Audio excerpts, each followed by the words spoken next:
औज़ुबिल्लाहिमिनश्शैतानिर्रजीम बिस्मिल्लाहिर्रहमानिर्रहीम। ठीक है जी, आज की इस वीडियो में 3D क्लियर ऑब्जेक्ट को हम क्लियर करेंगे। तो 3D में आज मैं आपको जो पढ़ाने जा रहा हूँ वो है हमारा एक्सट्रूड 3 तरीके से हम यूज़ करते हैं। सबसे पहला तरीका क्या है कि कोई भी आप ऑब्जेक्ट बना लें, ठीक है, जैसे कि मैंने ये बना लिया, ठीक है। 3D व्यू में आके आपने इसके ऊपर एक्सट्रूड की कमांड लगा देनी है, EXT इंटर के बाद सिलेक्ट ऑब्जेक्ट राइट क्लिक कर देना है और हाइट जो भी आपको रिक्वायर्ड हो, फॉर एग्जांपल 36, तो ये एक हाइट आ गई। 2D wire frame 3D done, ठीक है। और उसके बाद आप रियलिस्टिक में आगे देख सकते हैं। इसके कलर चेंज कर दें ताकि आपको जो है ना थोड़ा सा वाज़ेह हो जाएगा, ठीक है। इसी तरीके से मैं टॉप पे आता हूँ। ये तो आपको कोई भी चीज़ एक्सट्रूड करने का तरीका है। और मैं एक 3D लेयर बना लेता हूँ। ऑलरेडी 0 लेयर आ रही है हमारे पास, तो मैं किसी और कलर में एक लेयर जनरेट कर रहा हूँ, ठीक है, ताकि मैं वाज़ेह तौर पर इसको देख सकूँ, ठीक है। अच्छा जी, मैंने यहाँ एक रेक्टेंगल बनाया, ठीक है, @24, 24। अब टॉप पे आके मैंने ये बनाया, ठीक है। 3D में आ जाते हैं।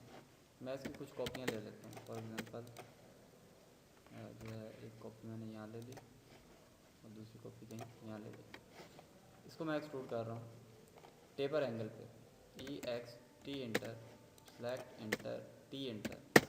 ये अब टेपर एंगल देना है, इसको कितना एंगल देना है। फॉर एग्जांपल मैं इसको जो है 25 एंगल दे देता हूँ, ठीक है।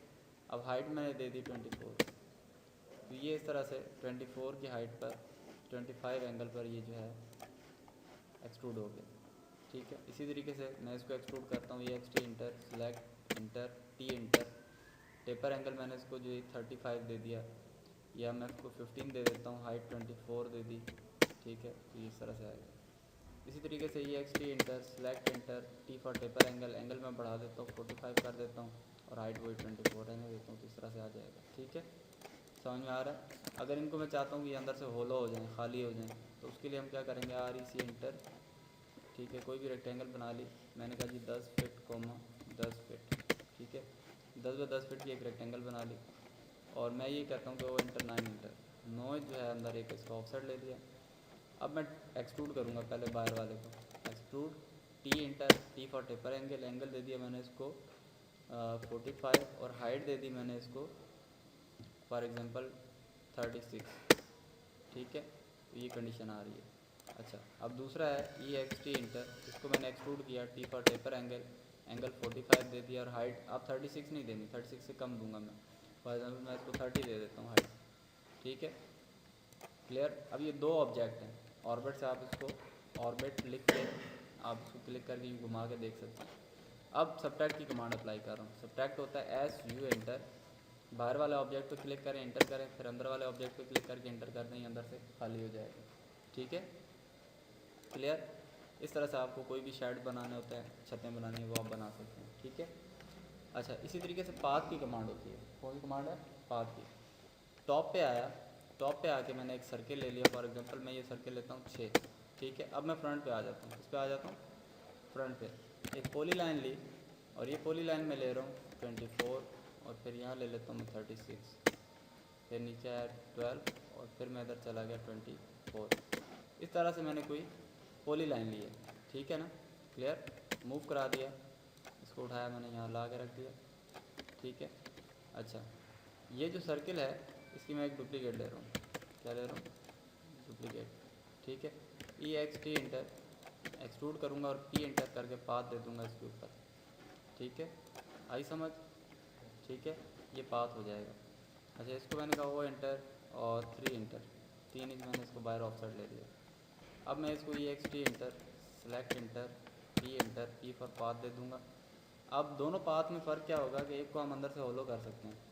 क्या कर सकते हैं, अब ये जो डबल हमने लिया था इसको मैं अंदर से खाली कर सकता हूँ। SU इंटर, बाहर वाले पे क्लिक करें इंटर, फिर अंदर वाले पे क्लिक करके इंटर किया, ये अंदर से खाली हो गया, ठीक है। बात समझ में आई। क्लियर, ठीक है। इस तरह से हम मुख्तलिफ़ किस्म के पाथ बना सकते हैं। एक होता है हमारे पास वेज की कमांड, WEDGE वेज, ठीक है। फर्स्ट कॉर्नर सेलेक्ट किया। अच्छा, वेज पे आने के लिए मैं एक दफ़ा इसको टॉप पे आके फिर 3D पे आ जाता हूँ, ठीक है। अब मैंने लिखा वेज, WEDGE वेज। वेज लेने के बाद फर्स्ट कॉर्नर लिया और मैंने अदर कॉर्नर को यहाँ पे ले लिया, ठीक है। अब इसकी हाइट जितनी भी मुझे चाहिए मैं उस हाइट पे आके क्लिक कर दूँगा, इस तरह से ये वेज बन जाएगा, ठीक है। इस किस्म की शेड्स वगैरह भी आप बना सकते हो। हमारे पास एक होता है sphere, SPHER, sphere, specify centre point, और इस तरह से जितना भी आप रेडियस लेते जाएंगे ये एक हमारे पास सर्कल बनता जाएगा, ठीक है, क्लियर, ठीक है। SPHER स्फेयर, और मैंने यहाँ से एक स्फेयर लिया। फॉर एग्जांपल इसका मैं जो ऑर्थो ले लेता हूँ वो मैं ले लेता हूँ 36, ठीक है। अब मैं आ गया फ्रंट पे और 2D वायर फ्रेम पे आ गया, ठीक है। मैंने ली PL इंटर, पॉली लाइन ली, पॉली लाइन को इस तरफ मैंने ले लिया 12, और फिर मैं नीचे आ जाता हूँ 10 फीट, कितना आ गया 10 फीट, और फिर यहाँ पे आ जाता हूँ तकरीबन 18, ठीक है। और ये सीधा ऊपर आने के बाद 5 फीट आने के बाद मैं इसको इससे मिला रहा हूँ, ठीक है, ताकि ये थोड़ी सी कर्व शक्ल बने, ठीक है। अच्छा, ये देखें ये सारी मिली हुई हैं लाइनें आपस में। रिवॉल्व की कमांड अप्लाई कर दें, REV inter, select inter, base point, top point और इंटर, रिवॉल्व हो गया, ठीक है। अब आप 3D में आएँ और इसको मूव करवा दें, ठीक है। इसको मूव करवा के मैं इसके बेस पॉइंट पे ला के रख दूँगा। अगर मैं इसके सेंटर पॉइंट पे रख रहा हूँ तो फ्रंट पे आके मुझे इसको नीचे मूव करवाना होगा। मैं इसको मूव करवा लेता हूँ 18 पे, ठीक है, और नीचे लाएँ इसको 6,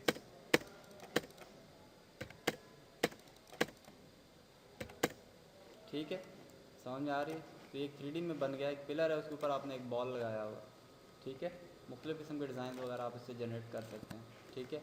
अगर मैं टॉप पे आता हूँ, टॉप पे आने के बाद मैंने कहा जी torus, for example 3D view पे ही आ जाते हैं, और 3D व्यू में आके टोरस, TORUS, टोरस, और मैंने एक पॉइंट पे क्लिक किया, इसका ऑर्थो मैंने दे दिया 36, ठीक है।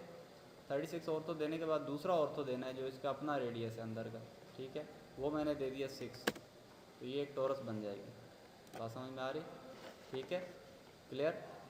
तो ये थी हमारी 3D की कमांड है, ठीक है। इन कमांड्स की कल आपने